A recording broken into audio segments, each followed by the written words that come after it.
ঈদের ছুটি মানেই আনন্দ বিনোদন। যানজটমুক্ত রাজধানীতে দ্রুত গন্তব্যে পৌঁছানোর সুযোগ তো এখনই। তাই তো স্বস্তিতে ঘুরতে বের হন নগরবাসী। উৎসবের অবসরের এই দিনগুলোতে সকাল থেকেই ভিড় থাকছে নগরবাসীর বিনোদনের অন্যতম আকর্ষণ মিরপুর জাতীয় চিড়িয়াখানায়। আর প্রতিদিন সকাল ৯টা থেকে সন্ধ্যা ৬টা পর্যন্ত দর্শনার্থীদের জন্য খোলা থাকছে এই প্রাণী বৈচিত্র্য কেন্দ্র, এই চিড়িয়াখানা। শাহেদ জাহিদির প্রতিবেদন।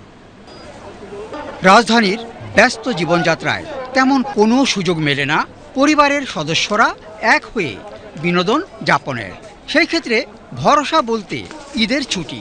আর এইবার লম্বা ছুটি মেলায় সন্তানদের নিয়ে বেড়ানোর সুযোগ বুঝি হাতছাড়া করতে নারাজ নগরবাসী। ঈদের সময় বাচ্চা কাচ্চা নিয়ে আসলে বাইরে ঘোরাফেরা করলে বাচ্চা কাচ্চাদের একটা এন্টারটেইনমেন্ট, সবসময় বাসায় বন্দি থাকে। আর এখানে আসলে যে সরাসরি যে মানে বিভিন্ন ধরনের পশু পাখি এই যে দেখে, এরা যে মনে করেন যে আপনার টিভিতে বা মোবাইলে যে জিনিসগুলো দেখেন, সরাসরি দেখার পরে তাদের ভিতরে যে একটা মানে অন্যরকম যে একটা অনুভূতি, এটাই আমাদের ভালো লাগা, যে কারণে আমরা মানে বাচ্চা কাচ্চাদের নিয়ে ঘুরতে আসি। আর প্রতি বছরই চিড়িয়াখানা আগের থেকে বেটার হচ্ছে, সুন্দর হচ্ছে।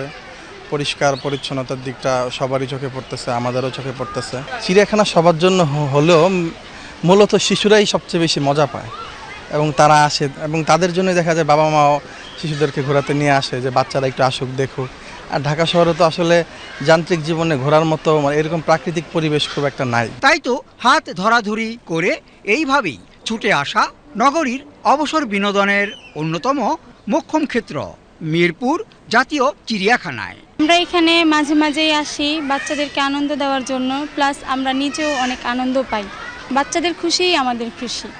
সবাই মিলে আসছি, পরিবার সবাই আসছি, বাচ্চাদের অনেক মজা লাগছে দেখে। ঈদের দিন বৃষ্টির কারণে দর্শনার্থী কম হলেও পরের দিন থেকেই কম বেশি লাখ মানুষের সমাগম ঘটে। আর তখন থেকে দিনমান মুখর হয়েই আছে নানা প্রাণীর দেখা মেলার এই অঙ্গন। আর বিশেষ করে ক্ষুদে প্রাণবৈচিত্র্য প্রেমীদের কাছে অধীর এই প্রতীক্ষাত পশু পাখির সাথে সরাসরি দেখা সাক্ষাতের জন্যই। তাই তো গেট পার না হতেই এমন ছুটে চলা। বিচিত্র সব প্রাণীর সাক্ষাৎ মানে তো রোমাঞ্চকর অভিজ্ঞতা। তাই তো কলকাকলিতে কি এক উচ্ছ্বাসময়তা চিড়িয়াখানার প্রতি প্রান্তে।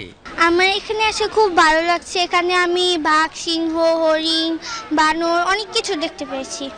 আমি আনন্দ পাচ্ছি কারণ এখানে বাঘ দেখেছি, সিংহ দেখেছি, সামনাসামনি দেখেছি। আমি মোবাইলে দেখছি, তার তো যেই অনুভূতিটা আমার মধ্যে হতো, আমি আজকে সেটা অনেক মজা পেয়েছি। বুঝতে পারছি যে সামনাসামনি দেখলে কি হয় আর মোবাইলে দেখলে কি হয়।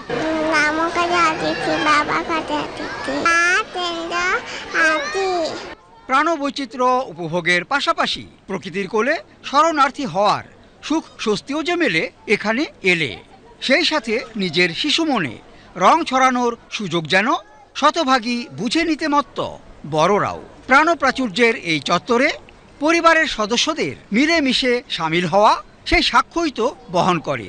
চিড়িয়াখানায় এসে সোনামণিদের বাঘ, সিংহ, জেব্রা, জিরাফ, হরিণ, ময়ূর, বানর, সাপ, জলহস্তি, নানা রকম পাখি সহ বিভিন্ন প্রজাতির জীবজন্তুর সাথে পরিচয় করিয়ে দিচ্ছেন অভিভাবকেরা। শিশুরা তো হরেক পশু পাখি দেখে দারুণ উচ্ছ্বসিত। আর প্রথমবারের মতো চিড়িয়াখানায় যার আশা, সামনাসামনি প্রাণী দেখার উচ্ছ্বাস অনুভূতি, তার তো সেই রকমই ব্যাখ্যাতি। উপচে পড়া মানুষের ভিড়ে বিভিন্ন প্রাণীর ডাকাডাকিতে যেন তৈরি হয় এক অনন্য আবহ। Shahed Zahidi, BTV news, Dhaka.